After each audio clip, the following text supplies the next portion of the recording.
Así que ahora vamos a seguir gozándonos también en el estudio del capítulo 14 del libro del Éxodo.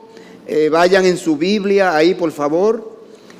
Ese capítulo que leyó el hermano Toribio, lo vamos a estudiar en este momento, de forma tal que podamos ver toda la enseñanza espiritual que Dios tiene para nosotros en esta mañana. Éxodo 14, versículo 21 y versículo 22. El pastor Nadal está acompañando al grupo de hermanos que están participando de la actividad.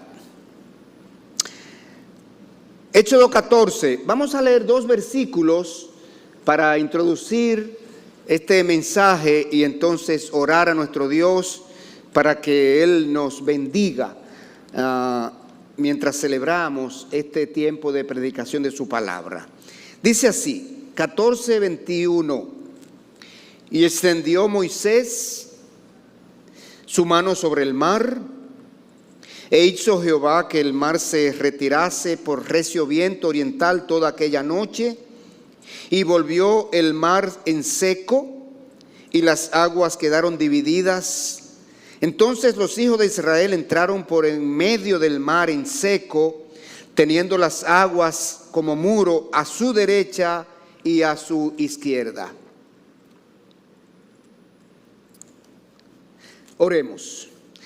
Amantísimo Dios, Padre Todopoderoso, alabado, bendecido, glorificado sea tu santo nombre.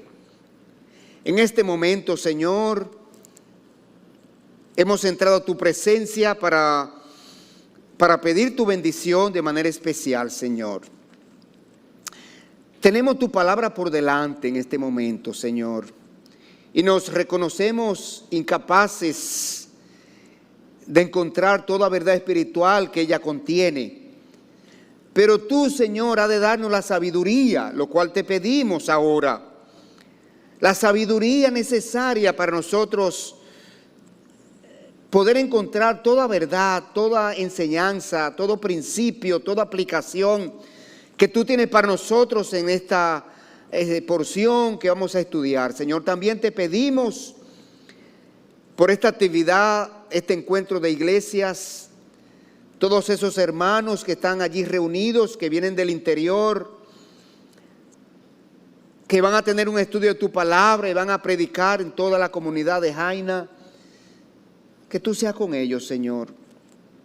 Que tú permitas que sea un día fructífero en sentido espiritual, Señor, y tú seas glorificado grandemente. Así como también en medio nuestro aquí. Te lo pedimos en Cristo Jesús. Amén y amén. Bueno, mis hermanos, en ese texto, en este capítulo que nosotros vamos a estudiar, y lo que quisiera pedirles a ustedes e informarles que el propósito de nosotros estudiar este capítulo 14 es porque queremos ver la ilustración que hay allí,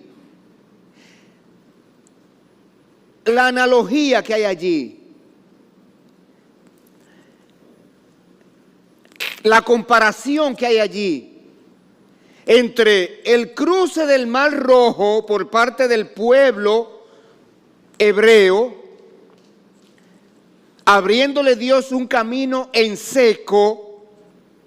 Esa ilustración, esa analogía, esa similitud que hay con Jesucristo como el camino de salvación de Dios. Y quisiera pedirles, por favor, en la medida que avanzamos en el estudio de este capítulo y de este acontecimiento, usted vaya en su mente comparando el camino de salvación que Dios le abrió al pueblo hebreo a través del Mar Rojo y el camino de salvación que Dios ha abierto al mundo a través de su Hijo Jesucristo. Eso es justamente lo que queremos hacer en esta mañana. De modo que estos 2 versículos clave que nosotros hemos leído, aquí se nota a Moisés anunciando al pueblo hebreo que Dios le abrirá un camino de salvación para que ellos no perezcan en manos del faraón y de los egipcios en un momento en que estaban acorralados. Este anuncio de Moisés se produjo en el momento preciso. Y asimismo Dios trajo la salvación en Cristo Jesús en el momento preciso que el mundo más necesitaba al Mesías aquí en la tierra. De modo que vamos a estudiar este capítulo 14 con 3 títulos, con 3 puntos, con 3 grandes enseñanzas. Número 1, un pueblo acorralado. Número 2, una salvación anunciada. Y número 3, una salvación aceptada. Y vamos a comenzar de inmediato en Éxodo 14, versículo número 1, Éxodo 14, versículo número 1, y vamos a ver allí un pueblo acorralado. Un pueblo acorralado. Pero se destaca en los primeros 2 versículos de este capítulo 14, se destaca que el pueblo hebreo estaba desprevenido, completamente desprevenido. Está el pueblo hebreo en este momento. Miren, el pueblo salió de Egipto. De allí Dios los libertó, los sacó, los liberó. Después de 430 años de esclavitud. Y Dios los llevó por el desierto. Ustedes saben que el desierto, caminar por un desierto, produce fatiga. Produce calor desesperante. Produce ansiedad, produce cansancio. De modo que el pueblo llegó a la costa del Mar Rojo y acampó allí, en ese lugar maravilloso, un bello panorama, el frescor del mar, de la brisa, del sodio, ¿verdad?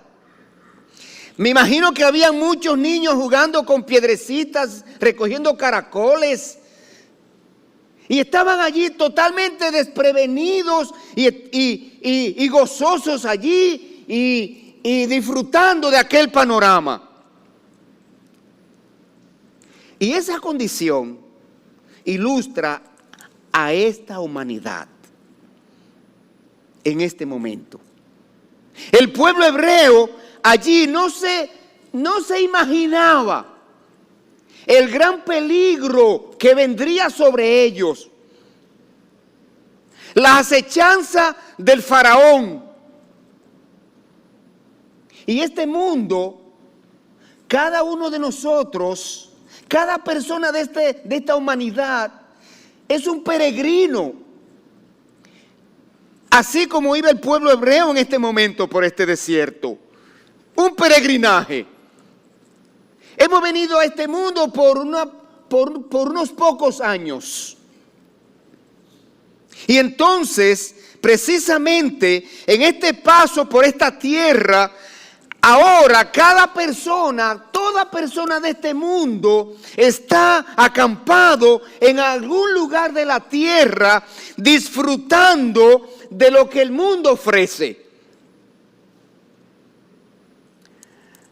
La mayoría de los seres humanos, donde estamos, en nuestro lugar de confort, en lugar de buscar a Dios, la mayoría se han entregado a la práctica del pecado, se han entregado al disfrute de los placeres de este mundo, los placeres pecaminosos de la carne, se han entregado a todos los placeres que ofrece el mundo en sentido general.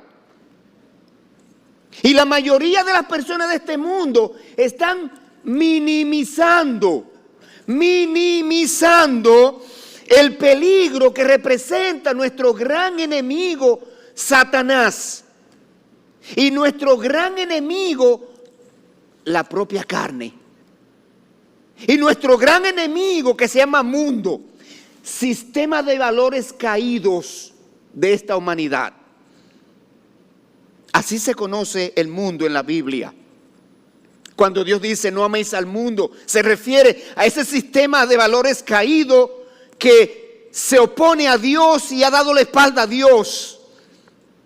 Entonces, indiscutiblemente que la mayoría de las personas de este mundo, acomodados y disfrutando los placeres del mundo, de la carne, no se dan cuenta del peligro que están corriendo. Fíjese, hay una advertencia que Dios hace en ese sentido que tenemos que tomarla en cuenta.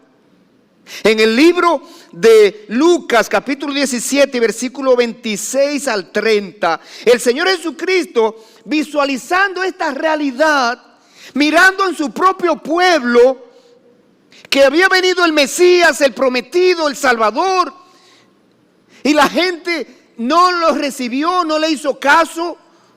La gente siguió, todo el mundo entregado a sus placeres mundanos. Y el Señor Jesucristo dijo esto, ahí en Lucas 17, 26, dijo: como fue en los días de Noé, así también será en los días del Hijo del Hombre.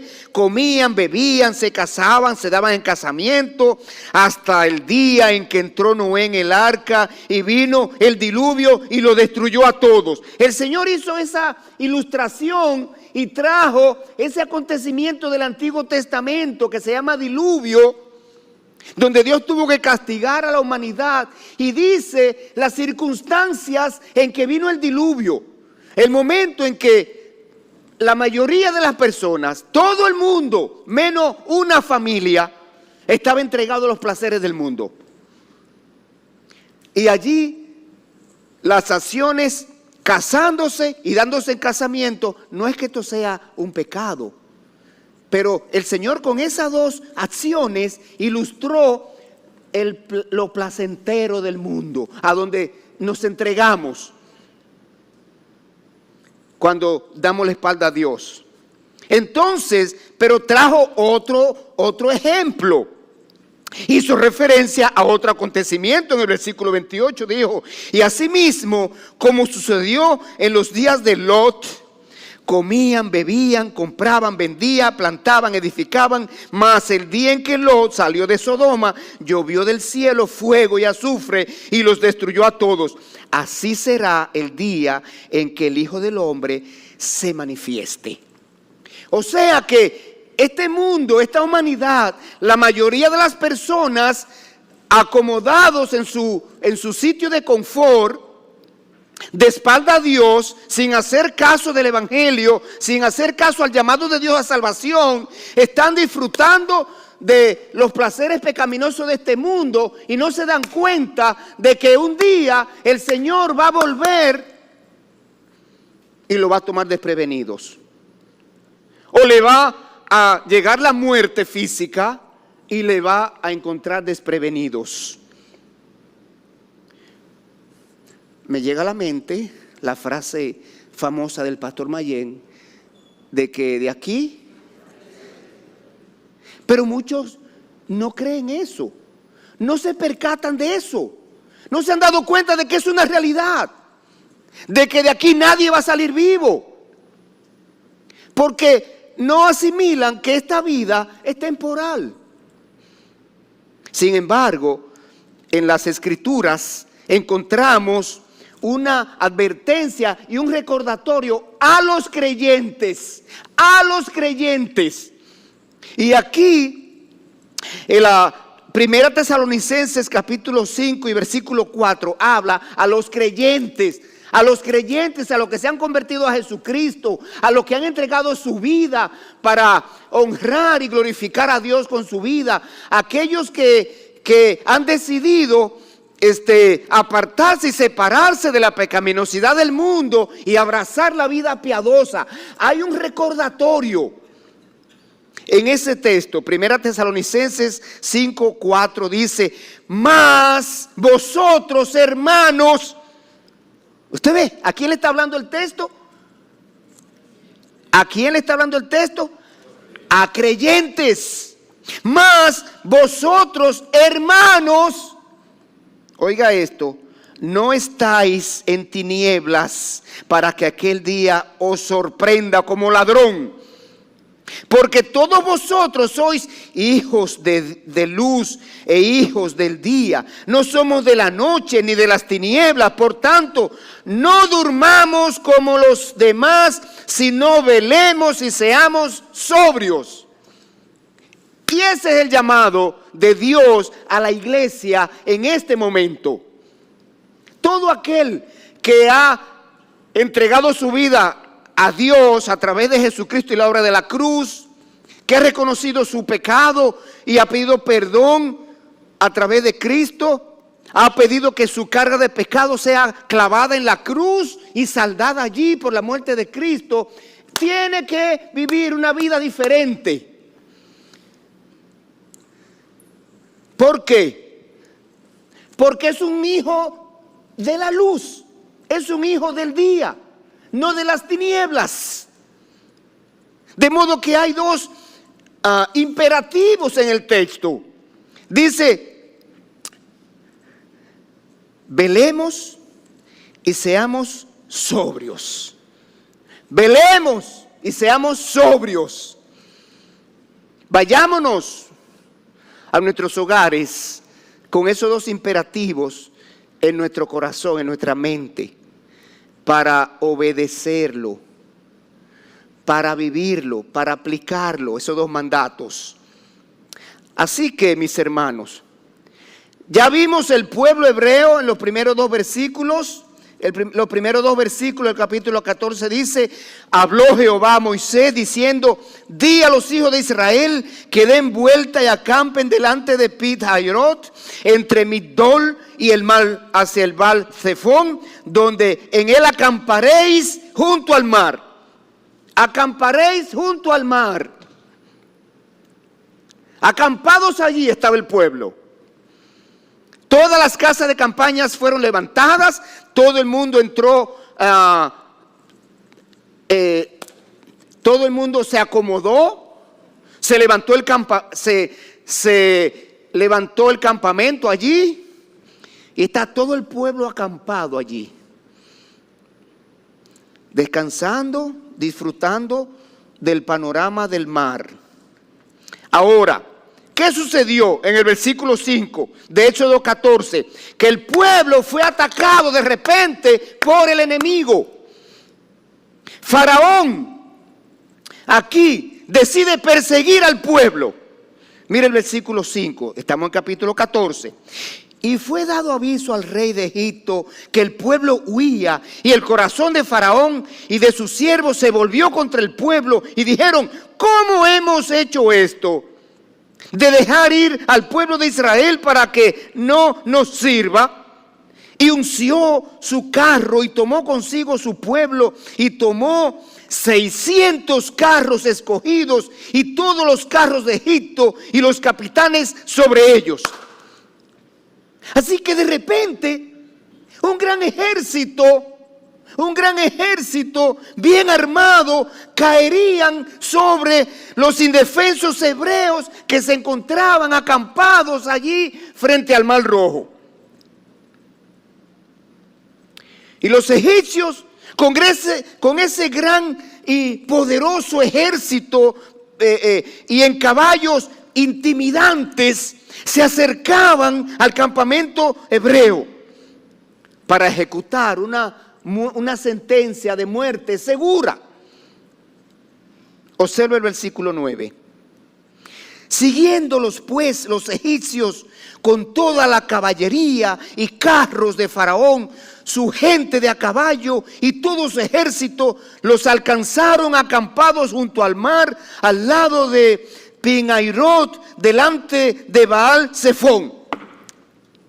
Allí está. Y esta situación, hermanos, del pueblo hebreo acorralado, está el pueblo acorralado allí entre el desierto que está detrás y el mar que está delante. Acorralado. Y detrás viene Faraón con todo su ejército. Imagínense 600 carros y toda la caballeriza acorralados. Y esa situación del pueblo ilustra lo que Satanás quiere hacer con toda persona en este mundo. Satanás quiere acorralarlo. Amigo que está aquí presente, amigo de las redes, Satanás quiere acorralarte. Y no solamente a los no creyentes, Satanás también quiere acorralar a los cristianos. Quiere acorralar a los creyentes también. Mire cómo dice la palabra de Dios en Primera de Pedro 5:8. Primera de Pedro 5:8. Allí se enseña que Satanás quiere llevar a las personas al pecado. ¿Cómo Satanás acorrala a una persona?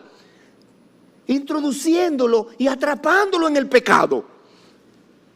Por esa razón, 1 Pedro 5:8 dice, sed sobrios y velad. ¿Recuerdan las mismas palabras de 1 Tesalonicenses 5? Los mismos imperativos, sobrios y velad, aquí se repiten y se da la razón. Porque vuestro adversario, el diablo, como león rugiente, anda alrededor buscando a quien devorar. Él anda buscando a quien devorar, buscando corazones frágiles, mentes débiles, buscando personas que son sensibles al pecado, personas que son fácil de engañar, para devorarlo, para devorarle su alma. ¿Cómo Satanás acorrala a una persona? Quiere llevarla a la práctica del pecado. Porque el pecado esclaviza. El pecado es como el fumar. Usted comienza con y termina siendo esclavo. Y así los demás vicios. Comienza con un probar y usted termina esclavizado. Mire cómo lo dice Dios en Romanos 6:16. ¿No sabéis que si os sometéis a alguien como esclavos para obedecerle, sois esclavo de aquel a quien obedecéis, sea del pecado para muerte o sea de la obediencia para justicia? Sea del pecado para muerte. De modo que el pecado esclaviza y el pecado conduce a la muerte, lo dice el texto. Satanás, mediante el pecado, se enseñorea de la persona. Una persona que está esclavizado en el pecado, esa persona no reina sobre sí mismo. ¿Sabe quién reina sobre esa persona? Satanás. Satanás. Lo dice Dios. Lea conmigo a Romanos 6:12. Dice Romanos 6:12, no reine pues el pecado en vuestro cuerpo mortal, de modo que lo obedezcáis en sus concupiscencias. El pecado llega a enseñorearse de la persona.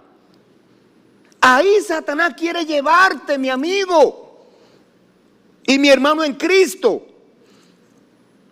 Pero miremos otras maneras como Satanás encierra a las personas. Satanás encierra a las personas en doctrinas falsas. Doctrinas falsas. Y los mantiene allí entretenidos.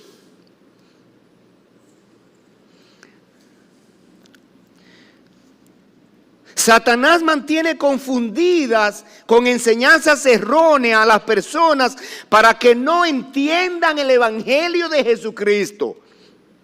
¿Dónde está en las escrituras? 2 Corintios 4:3. 2 Corintios 4:3.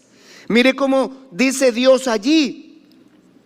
Pero si nuestro evangelio está aún encubierto, entre los que se pierden está encubierto, en los cuales el Dios, con minúscula, el Dios Satanás de este siglo, el Dios de este siglo, cegó el entendimiento de los incrédulos para que no les resplandezca la luz del evangelio de la gloria de Cristo, el cual es la imagen de Dios.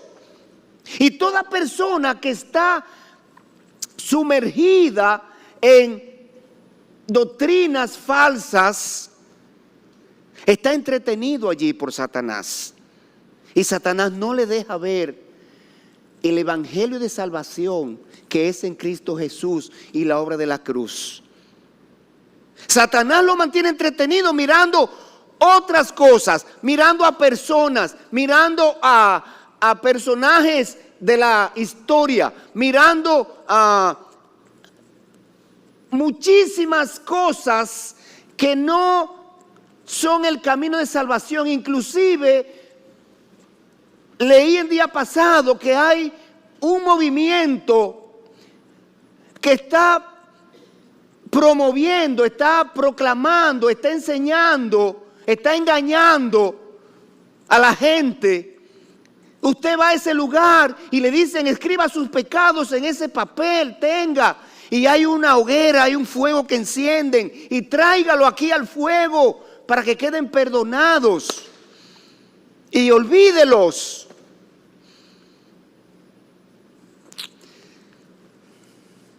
El hombre se ha inventado manera de confesar pecados, de perdonar pecados.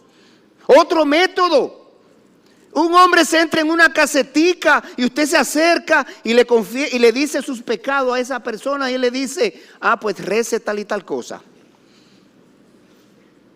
El hombre ha inventado métodos falsos de recibir perdón de pecados. Pero mire qué más. Satanás acorrala a las personas en tradiciones. Tradiciones. Hay tradiciones que tienen a las personas acorraladas y están allí entretenidos. Por ejemplo, si usted lee conmigo en Colosenses capítulo 2 y versículo 8, Dios dice allí que no siga tradiciones religiosas. Dice Colosenses 2:8, mirad. Oiga cómo comienza la porción. Mirad. Atiende lo que te van a decir. Mirad. Mirad. Que nadie os engañe por medio de filosofías y huecas sutilezas, según las tradiciones de los hombres, conforme a los rudimentos del mundo, y no según Cristo. Y aquí está la razón. Porque en Él habita corporalmente toda la plenitud de la deidad. Y vosotros estáis completos en Él, que es la cabeza de todo principado y potestad. En Jesucristo habita toda la plenitud de la deidad. Él es completamente Dios, Él es suficiente. Y dice el texto: aquellos que vienen a Cristo están completos en Él. No le falta nada. Satanás quiere acorralar a las personas en tradiciones religiosas, y dice las Escrituras que las tradiciones religiosas son mandamientos de hombres que son puestos por encima de la palabra de Dios.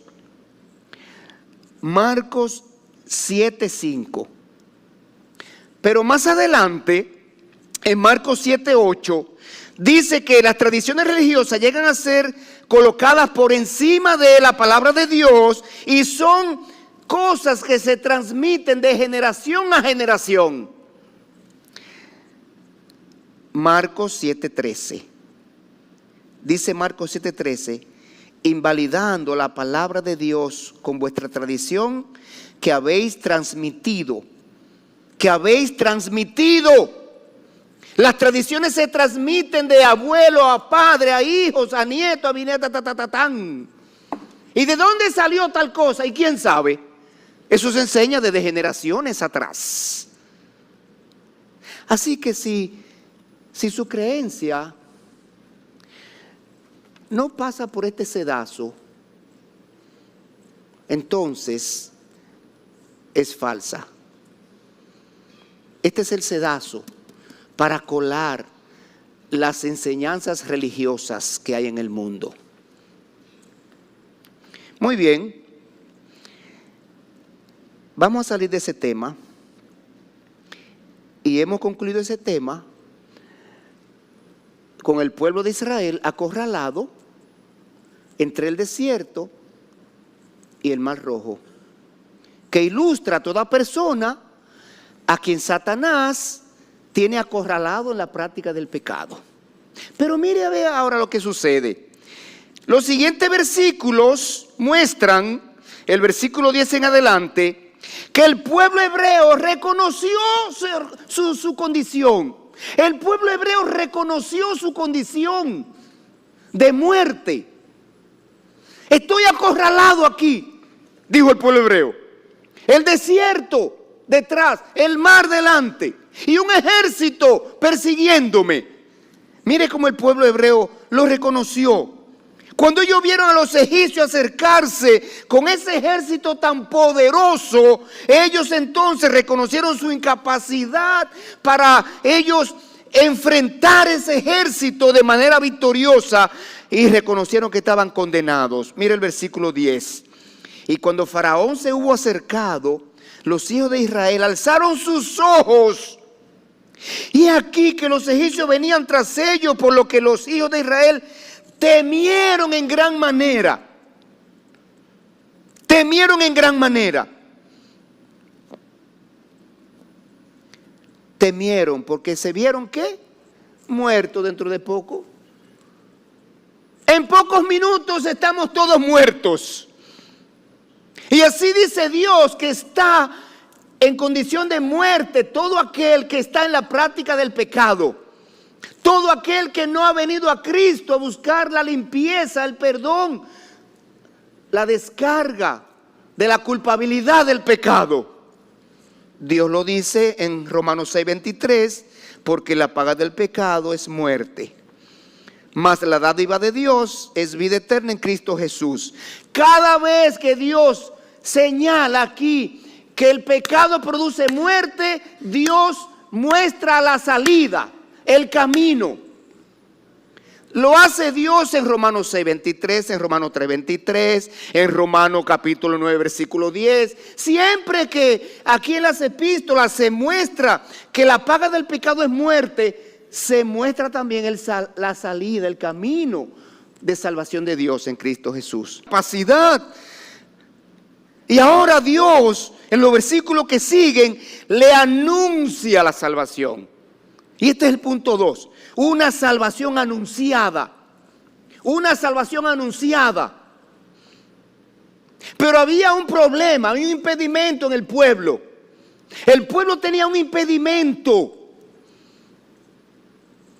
Usted verá, el gran impedimento que tenía el pueblo para aceptar esa salvación que Dios le anuncia. Mire el versículo 10. Y cuando el faraón se hubo acercado, los hijos de Israel alzaron sus ojos, y aquí que los egipcios venían tras ellos, por lo que los hijos de Israel temieron en gran manera. Y dice, clamaron a Jehová y dijeron a Moisés: no había sepulcros en Egipto que nos has sacado para que muramos en el desierto. ¿Por qué has hecho así con nosotros que nos has sacado de Egipto? ¿No es esto lo que te hablábamos en Egipto, diciendo: déjanos servir a los egipcios, porque mejor nos fuera servir a los egipcios que morir nosotros en este desierto? ¿Qué le faltaba al pueblo ahí? Fe. Fe. El pueblo no estaba confiando en Dios. El pueblo estaba confiando ¿en quién? En sí mismo. En sí mismo. El pueblo tenía su fe puesta en ellos, en su capacidad. No tenía la fe puesta en Dios. De modo que clamaron a Dios, pero no para pedir salvación. Ellos clamaron a Dios, ¿sabe para qué? Para cuestionarlo, para quejarse, para reclamar, para presentar acusaciones falsas contra Dios. comparemos esa realidad con la humanidad actual. ¿Por qué la humanidad actual no viene a Jesucristo para ser salvo? ¿Qué le falta? Fe. No han ejercido fe. ¿Por qué no se ha salvado la mayoría de las personas de este mundo? Le ha faltado fe exclusiva en Jesucristo. Fe exclusiva en Jesucristo. Muchos dicen creer en Cristo, pero tienen una fe compartida. Oh sí, yo siempre he creído en Jesucristo. Pero la Virgen tal también. Pero San fulano también. Pero tal cosa que tengo que hacer, las obras, mis buenas obras también. ¿Cómo se llama eso? Una fe compartida. Fe compartida. La fe compartida en Jesucristo no salva. Salva la fe exclusiva en Jesucristo. Exclusiva en Jesucristo. De modo que había ese impedimento. Y Dios lo dice claramente en Juan 3:14. Juan dice en 3:14, ¿por qué mucha gente no se salva? Mire lo que dice Juan 3:14. Porque no envió Dios a su Hijo al mundo para condenar al mundo, sino para que el mundo sea salvo por él. El que en él cree no es condenado, pero el que no cree ya ha sido condenado porque no ha creído en el nombre del unigénito Hijo de Dios. No ha creído en el nombre del unigénito Hijo de Dios. No ha creído de manera exclusiva. Ahora, Dios, en su amor y en su gracia, aún faltándole fe al pueblo, como quiera Dios le anuncia el camino de salvación. Y mire ahora en el versículo 13 cómo este hombre Moisés muestra su mansedumbre. Mientras el pueblo pronunciaba palabras contra Dios y contra Moisés y le dice, ¿para qué nos sacaste de allí? ¿No te dijimos que nos dejara servir aquí de esclavo mejor y no nos lleve por ese desierto? ¿No te dijimos que nos dejara aquí porque mejor era morir en Egipto que morir en el desierto? Mientras esas acusaciones se producían, Moisés, con un corazón humilde y manso, les anunció la salvación de Dios, el camino de salvación de Dios. Y Moisés le dijo, no, Dios no nos dejará morir en este desierto. Mire el versículo número 13. Moisés dijo al pueblo, no temáis. Yo me imagino todo ese pueblo gritándole y Moisés, no temáis, no temáis, no temáis. Estad firmes. Mantengan su confianza en Dios. Eso es lo que está diciendo. Y ved la salvación que Jehová Dios hará hoy con vosotros. ¿Cuál es su problema? ¿Cuál es su temor? Los egipcios. Miren lo que dice ahora el texto. Porque los egipcios que hoy habéis visto, nunca más para siempre los veréis. Jehová peleará por vosotros y vosotros estaréis tranquilos.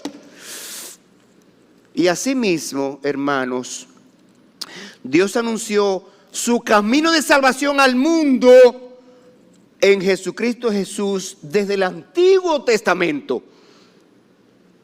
Todos los profetas anuncian a Jesucristo, al Mesías, al Salvador. Zacarías 9:9. Dice Zacarías 9:9, alégrate mucho, hija de Sión, da voces de júbilo, hija de Jerusalén. He aquí tu rey vendrá a ti, justo y salvador, humilde y cabalgando sobre un asno, sobre un pollino, hijo de asna. Lo anunció a través de Isaías, a través de Miqueas, a través de Malaquías, a través de todos los profetas. Lo anunció desde Génesis 3:15, que vendría ese Salvador. En el Nuevo Testamento, cuando Jesucristo llegó, lo primero que hizo Dios fue anunciarlo. Llegó el Salvador, llegó el Mesías. Juan 1:29. Evangelio de Juan 1:29. El siguiente día vio Juan a Jesús que venía a él y dijo: he aquí el Cordero de Dios que quita el pecado del mundo. Este es aquel de quien yo dije: después de mí viene un varón, el cual es antes de mí, porque era primero que yo.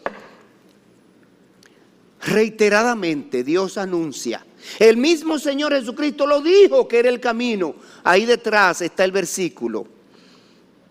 Entonces, hermanos, Dios no solamente le anuncia, sino ahora le señala el camino. Porque yo me imagino que Moisés diciéndole al pueblo: no temas, no teman, no, está quietos, ustedes verán la salvación de Dios. Y el pueblo: ¿y dónde está? ¿Y qué salvación va a traer Dios? Estamos aquí detrás de los egipcios, delante de los egipcios y delante del mar. Pero ahora Dios le muestra el camino. En el versículo 15, entonces Jehová dijo a Moisés: ¿por qué clamas a mí? Di a los hijos que marchen. Di a los hijos de Israel que marchen. Y alza tú tu vara y extiende tu mano sobre el mar y divídelo, y entren los hijos de Israel por el camino, por en medio del mar en seco. Y ahí está. Ahora Dios les abre el camino. Les abre el camino. Hermanos, y el texto muestra que hay tiempo de orar y hay tiempo de actuar. Ya Dios le había hecho saber a Moisés lo que iba a hacer. Ya Moisés había orado. Ya Moisés sabía lo que Dios iba a hacer.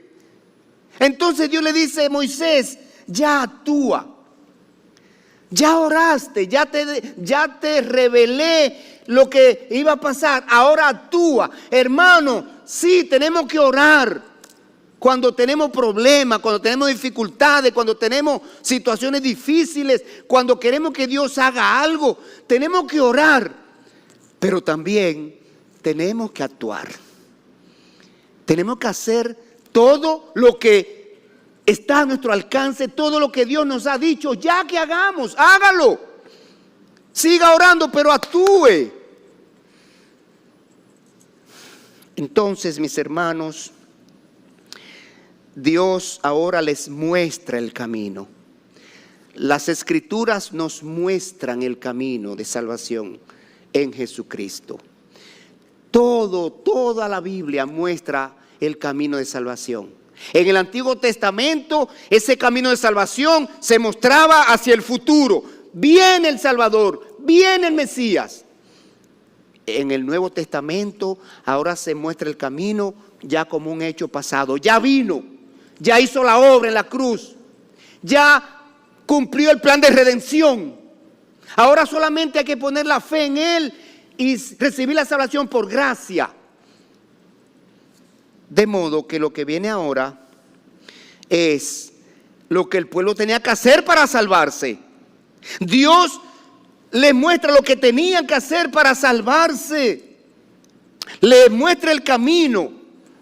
Y el punto 3, los siguientes versículos nos muestran una salvación aceptada. La salvación tiene que ser aceptada. Si a usted le traen un regalo y se lo ofrecen: mira lo que te traje del viaje. ¿Cuándo es suyo ese regalo? ¿Cuándo usted qué? Usted lo coge y lo recibe. Mientras esté en la mano de aquel que se lo está ofreciendo, no es tuyo todavía. Esta botellita de agua está aquí y es para mí. Pero ¿cuándo yo voy a disfrutar de los beneficios que ella ofrece? ¿Cuándo? Cuando yo la abra y comience a ingerirla. Así es la salvación en Cristo Jesús.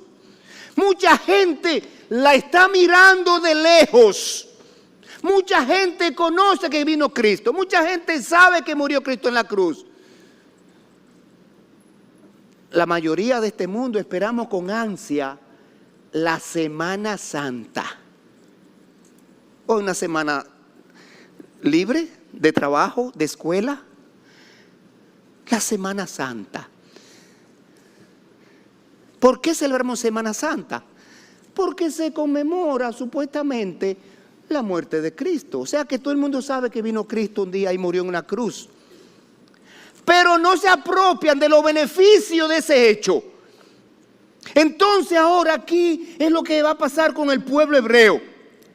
Dios le manifiesta su protección. Mire el versículo 19 ahora. Cuando Moisés anunció al pueblo la salvación de Dios, ellos con humildad, llegó un momento en que ya recibieron el llamado a calmarse, a tener paz, a tener confianza, a mirar a Dios que Moisés le estaba haciendo. Llegó un momento en que ellos sí lo hicieron. Sí lo hicieron. Y comenzaron a avanzar hacia el mar. Bueno, si por aquí la salvación, Moisés, te seguimos. Es por aquí la salvación, el camino, vamos arriba. Entonces comenzaron a avanzar hacia la playa. Y entonces, mire cómo Dios ahora protegió al pueblo egipcio al pueblo hebreo, para que los egipcios no le hicieran daño. En el versículo 19, ahí ve el pueblo recogiendo y cogiendo lo último, lo más importante de su casa de campaña, desarmando, y algunos ya se la echaron al hombro y comenzaron a caminar. Se necesitaba tiempo para recoger ese campamento y poder marchar hacia el mar. Y mire lo que Dios hizo mientras tanto. El versículo número 19 dice: y el ángel de Dios que iba delante del campamento de Israel se apartó e iba ahora en pos de ellos. Y asimismo la columna de nube que iba delante de ellos se apartó y se puso a sus espaldas. E iba entre el campamento de los egipcios y el campamento de Israel. Y era nube y tiniebla para aquellos, nube y tiniebla para los egipcios. Y alumbraba a Israel de noche, y en toda aquella noche nunca se acercaron los unos a los otros. Así que ahora Dios muestra que Él protege a aquellos que creen en Él, que lo aceptan, que ponen su confianza. Dios los protege. Dios aquí impidió que el campamento de los egipcios llegara y se abalanzara sobre el campamento de los hebreos. Y asimismo, dice las Escrituras, que cuando una persona confía en Jesucristo con humildad de corazón, Dios lo recibe y lo acoge. El Salmo 51, 17 dice: los sacrificios de Dios son el espíritu quebrantado, al corazón contrito y humillado no despreciarás tú, oh Dios. Ahora que el pueblo hebreo ha creído a Moisés y va camino hacia el mar, entonces Dios lo abre. Observe aquí el versículo 21. Y extendió Moisés su mano sobre el mar, e hizo Jehová que el mar se retirase por recio viento oriental toda aquella noche, y volvió el mar en seco, y las aguas quedaron divididas. Allí está. Cuando venimos a Dios con humildad de corazón, Él nos propicia la salida a los problemas, a vencer el pecado, a protegernos del maligno, a guiarnos hacia la salvación. Ahora, miren una cosa interesante que nosotros vamos a ver ahora en el versículo 21. Aquí extendió Moisés su mano y mostró la fidelidad y la honestidad de Dios. Cuando Dios promete una cosa, sepa que lo va a cumplir. Dios le dijo: verán la salvación de Dios. El pueblo está atento. ¿Cuál será la salvación de Dios? Es por aquí el camino, vamos, pero yo quiero ver el camino. Aquí se le muestra el camino. En el versículo 21, extendió Moisés su mano, ¿verdad?, sobre el mar Rojo, y allí se abrió el mar y le propició el camino, como Dios hace a través de Jesucristo, que muestra que Él es el camino, la verdad y la vida. ¿Qué falta ahora? En el versículo 22, una decisión requerida. Se requiere una decisión ahora. Mire el versículo 22. Ahora aquí el pueblo tenía por delante el camino a través del mar Rojo. Ahí está el camino. Ellos tenían que tomar una decisión. No bastaba con mirarlo. Había que entrar. Había que cruzar. Había que entrar. Había que caminar por él. Y entonces el pueblo tenía que aceptar ese camino. Ellos tenían que confiar en ese camino. Y en efecto lo hicieron. Versículo 22 dice: entonces los hijos de Israel entraron por en medio del mar en seco, teniendo las aguas como muro a su derecha y a su izquierda. Y así sucede con el Señor Jesucristo como camino de salvación puesto por Dios a la humanidad. No basta con saberlo, no basta con mirarlo, no basta con nada. Hay que confiar, hay que entrar, hay que vivir en ese camino. ¿Cómo termina los versículos que restan? Mostrando que Dios cuida a los que entran por el camino de salvación. El versículo 23 dice: y siguiéndolos los egipcios, entraron tras ellos hasta la mitad del mar, toda la caballería de Faraón y sus carros y su gente de a caballo. Y aconteció a la vigilia de la mañana que Jehová miró el campamento de los egipcios desde la columna de fuego y nube, y trastornó el campamento de los egipcios y quitó las ruedas de sus carros y los trastornó gravemente. Entonces los egipcios dijeron: huyamos de delante de Israel, porque Jehová pelea por ellos contra los egipcios. Y Jehová dijo a Moisés: extiende tu mano sobre el mar para que las aguas vuelvan sobre los egipcios, sobre sus carros y sobre su caballeriza. Entonces Moisés extendió su mano sobre el mar, y cuando amanecía el mar se volvió de toda su fuerza, y los egipcios al huir se encontraban con el mar, y Jehová derribó a los egipcios en medio del mar, y volvieron las aguas y cubrieron los carros y las caballerías y todo el ejército de Faraón que había entrado tras ellos en el mar. ¿Qué le había dicho Moisés? No temáis, porque los egipcios que ahora veis nunca más lo volverán a ver. Y Dios cumplió su promesa. ¿Y saben qué? Mis hermanos queridos y amigos que nos visitan y nos ven por las redes y nos escuchan por las redes, el Señor Jesucristo señaló que Él cuida a las ovejas que entran a su redil. Él prometió que nunca perecerán. Juan 10:28. Mire cómo el Señor Jesucristo cuida a los que le aceptan como Señor y Salvador. Juan 10:28, dijo el Señor Jesucristo: mis ovejas oyen mi voz, y yo las conozco y me siguen. Y yo les doy vida eterna y no perecerán jamás, ni nadie las arrebatará de mi mano. Mi Padre que me las dio es mayor que todos, y nadie las puede arrebatar de la mano de mi Padre. Yo y el Padre uno somos. Jesucristo ha prometido protección. ¿Quién es el mayor enemigo del alma de una persona? Hay tres enemigos: su propia carne pecaminosa, el mundo con su sistema de valores caídos, Satanás, que está tentándonos para que caigamos en el pecado. Pero mire, hermano, Satanás no puede dañar el cuerpo, ni mucho menos el alma de aquellos que hemos creído en Cristo Jesús, porque Dios dice en 1 de Juan 5:18, sabemos que todo aquel que ha nacido de Dios no practica el pecado, pues aquel que fue engendrado por Dios le guarda y el maligno no le toca. aquellos que han nacido de Dios no practica el pecado. No quiere decir, no dijo Dios, nunca va a pecar. ¿Dijo Dios eso? El cristiano puede cometer algún pecado. Puede ser vencido de la tentación en algún momento y cometer un pecado.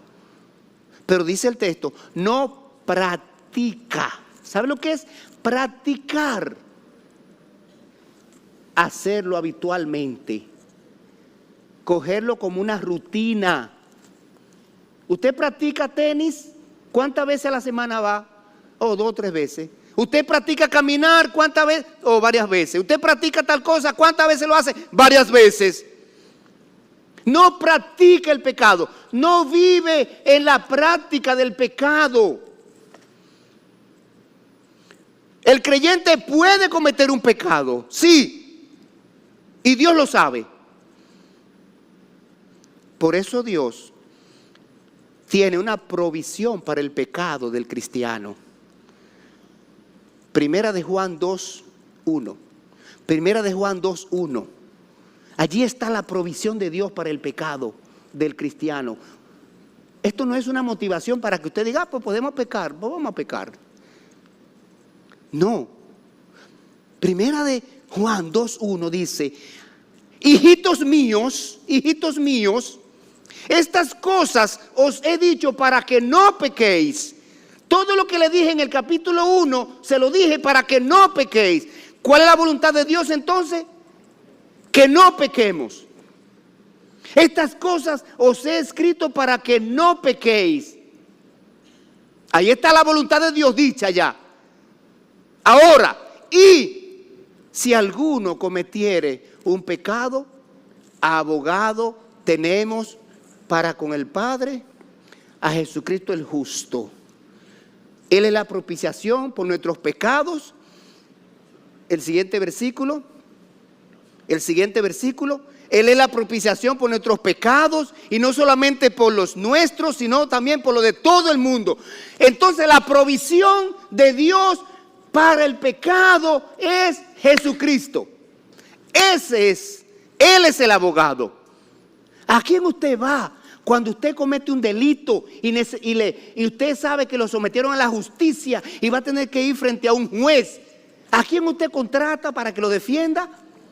Al abogado. ¿Y quién dice el texto que es Jesucristo? Nuestro abogado. Entonces vayamos a Jesucristo. Concluyamos este mensaje con 2 exhortaciones. Hermanos en Cristo, vivamos agradecidos de Dios, demos gloria a Dios, porque en su gracia y misericordia nos abrió el camino de salvación en Cristo Jesús, nos dio la fe, nos trajo a Jesucristo y nos introdujo en el camino de salvación. Dé gloria a Dios.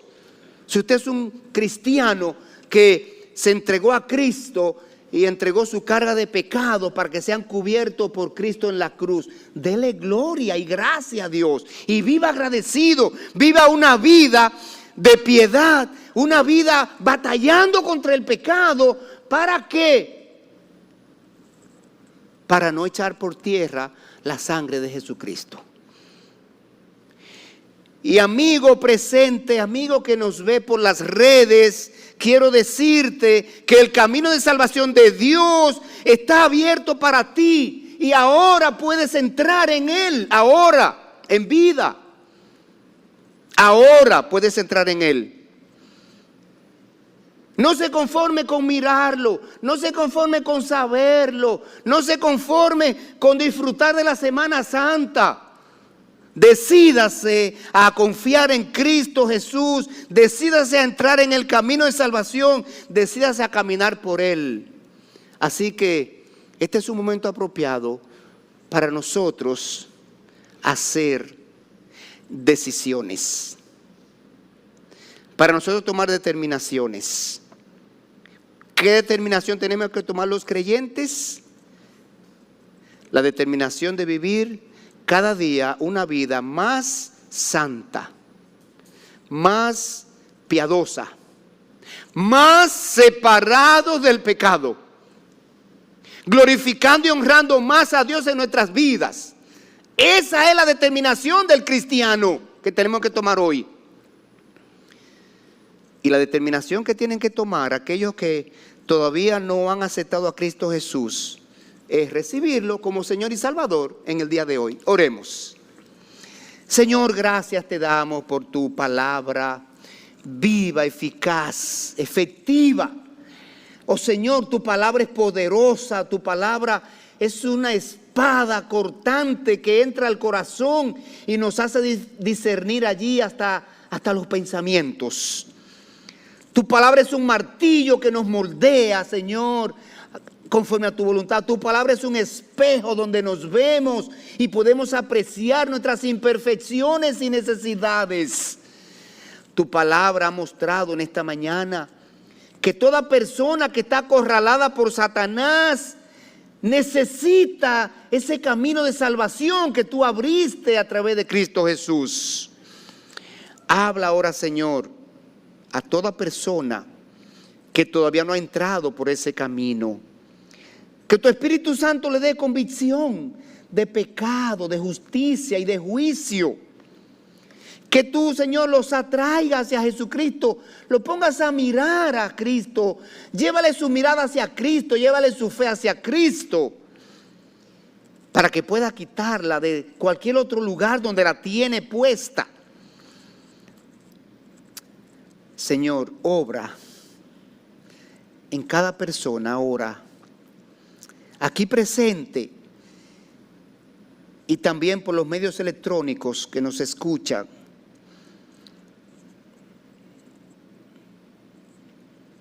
Imparte gracia, imparte misericordia, muestra tus bondades, salvando a aquellas personas que todavía no te conocen, no han venido a ti. Y si aquí hay alguna persona sin Cristo, yo quiero invitarte en este momento para que tú te acerques a Dios y ponga tu confianza en Él.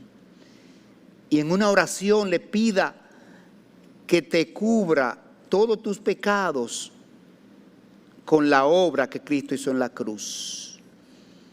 Y que Él se constituya en tu Señor y tu Salvador para siempre.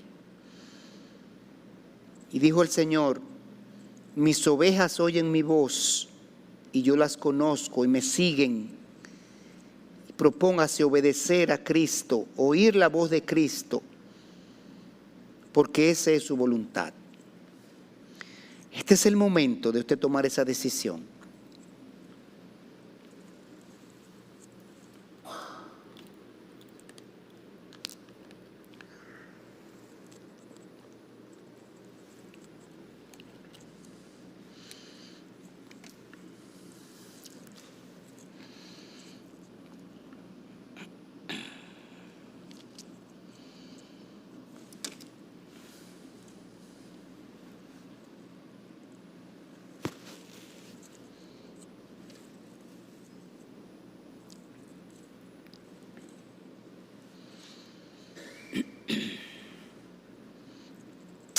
Como de costumbre, terminamos este servicio orando y dando gracias a Dios.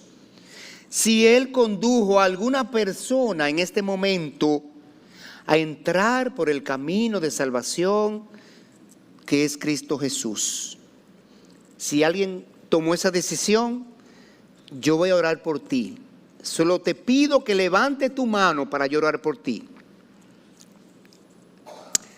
Déjame ver tu mano arriba, si quieres que ore por ti. Amén. Gloria a Dios. ¿Alguien más? Quiero ver tu mano arriba para orar por ti y pedir fortaleza, dirección, firmeza. ¿Alguien más? Alguien que no endurezca su corazón. Alguien que diga, aquí estoy, Señor, y me reconozco que estoy condenado y perdido por el pecado. pero miró ese camino, escuchó el mensaje, la exhortación de Dios y entró por él. ¿Alguien más? Padre Celestial, gracias. Gracias, Señor, porque en esta mañana tú has obrado, Señor, hablándonos de una manera tan clara, tan eficaz, que no nos deja excusa para decir no entendí el mensaje, no escuché bien. Tú has hablado claro.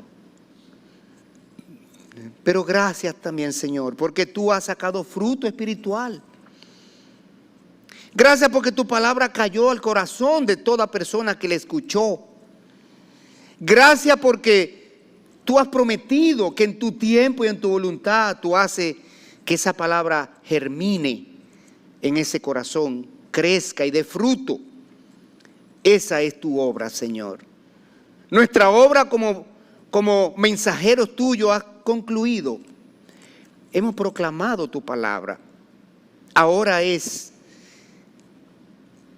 el momento en que tú obras. Así que, Señor, estamos seguros de que tú traerás frutos de esa semilla que cayó en cada corazón. Es tu tiempo y es tu voluntad, Señor. Te lo pedimos en el nombre de Cristo Jesús, nuestro Señor y Salvador. Amén.